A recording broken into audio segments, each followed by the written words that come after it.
Hey everyone, this is J-Belle. This is Geeky Vices, where hopefully every week I talk about whatever pop culture things have caught my attention and I'm very much into this week. So, this is approximately my fourth video. My second video I'll probably have to refilm and split into two parts because one is really long and two, when I went back to try looking at it, it wasn't available, so that might be split up in two parts, which is fine. But anyways, we're gonna say this is my fourth video. And anyways, my one of my latest vices has been The Good Place.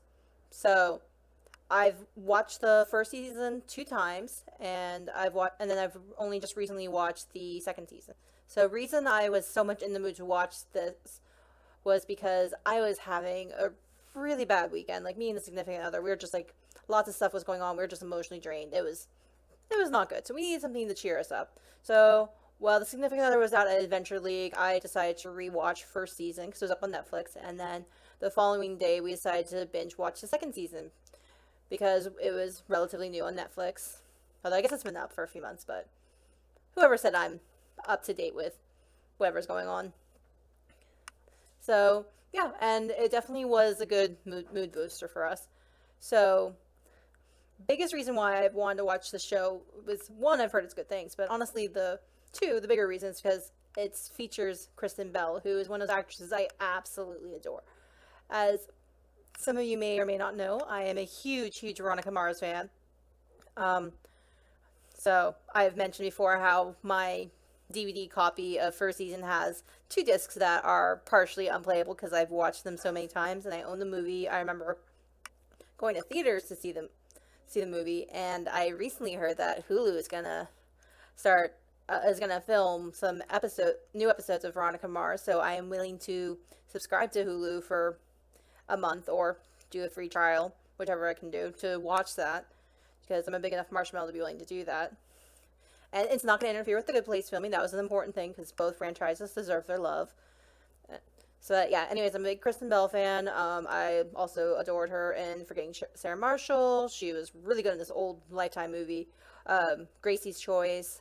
She's a great voice actress. She was the voice of Gossip Girl in Gossip Girl before who it was revealed, even though she was an actual Gossip Girl, but still she was the voice and did the narration for every episode. And she also was Anna in Frozen and did the singing.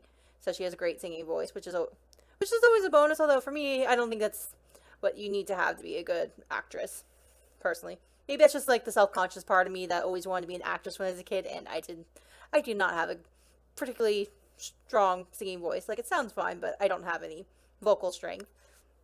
And I am not going to bother demonstrating to you because I don't want to subject you guys to that. But yeah, she's great. She doesn't always necessarily make the best choices as far as her like live action like comedy movies, but you know what? She always gives a solid performance, and she also seems like she's pretty cool in real life. Like an I know that she's an animal rights activist. She did this great parody video as Mary Poppins singing about how women should have equal pay.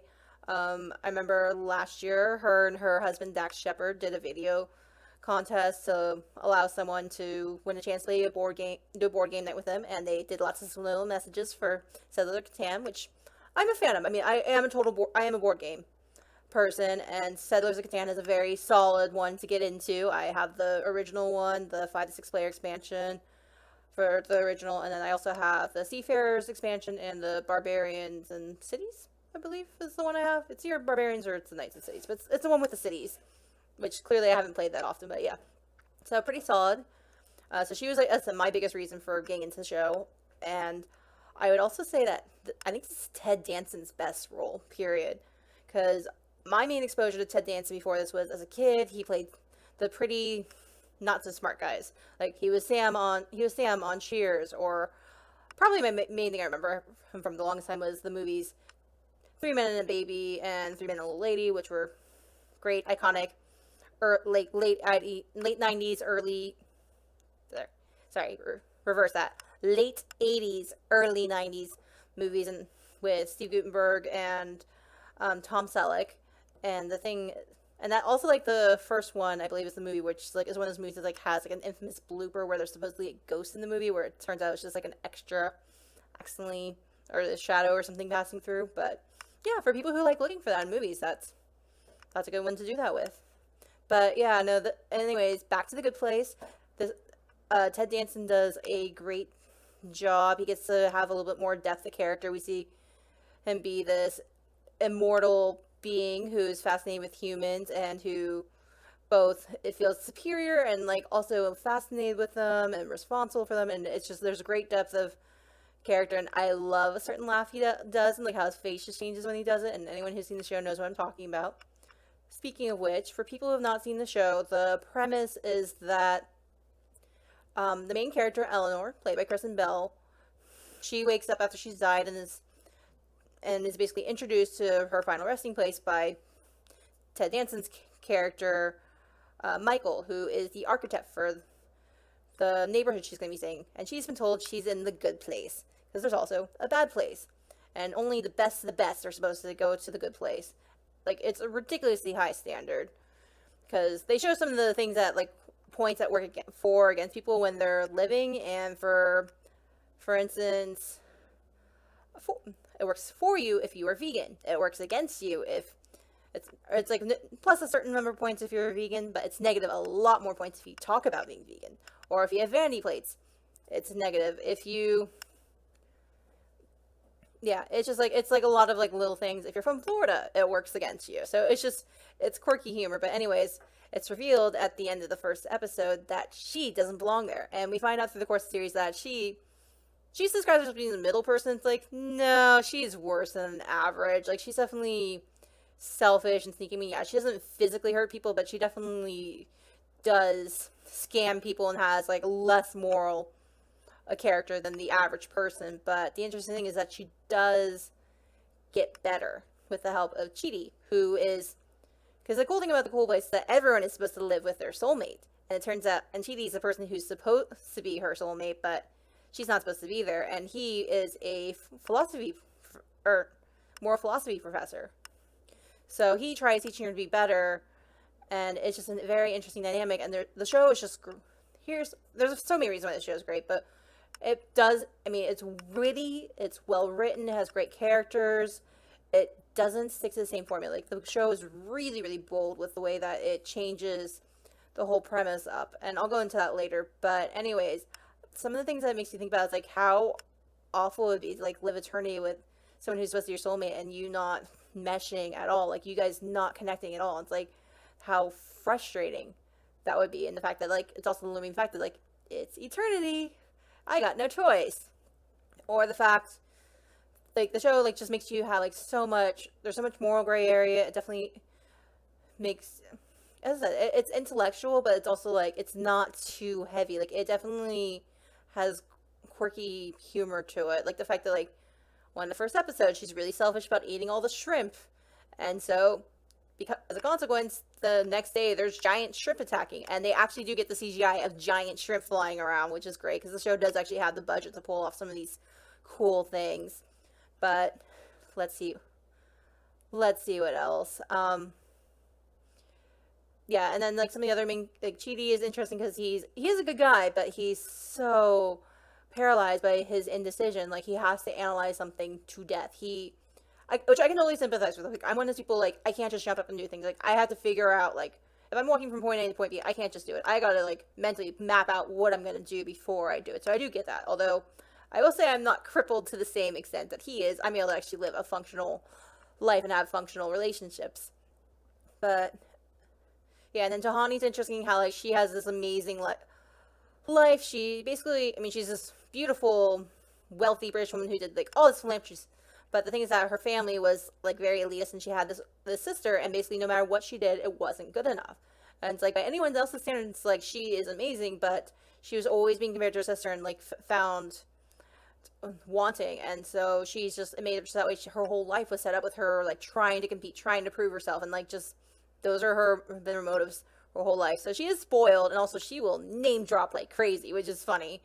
And then there's Jahani, which he's interesting. I'm not going to go into it, because I will say that his character goes in a direction you do not expect multiple times.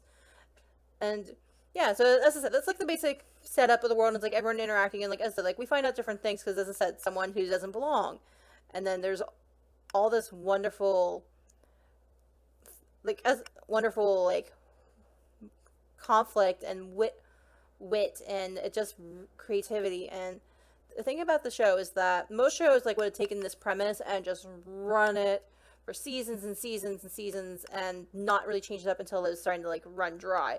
This show was really bold, like how it's not afraid to change it up, and that it doesn't even wait till the end of season necessarily to really revamp everything. Like it's really innovative and it's bold about it because it doesn't hold back. And I remember like at the end of the first season there is a bit of a cliffhanger, and I remember just thinking like, how are they gonna keep this show going? Considering how like you're showing us how the second season's gonna be set up, it's like, how are you gonna keep this show going? And they do, and the second season is just as amazing, maybe even better in some ways. Like the fact that it doesn't lose any momentum, and like it doesn't make you question like how is the show going to keep going, and like then the way it ends with the second season, it's like, okay, wow, this is really cool. I would never have guessed this. What are they going to do next? And I will say, like, I'm one of those people who usually is super good about guessing the twists in a show, like a movie, or especially movies, but like in TV series, like well before they reveal it. Like I have usually really good instincts, and I did not see this coming.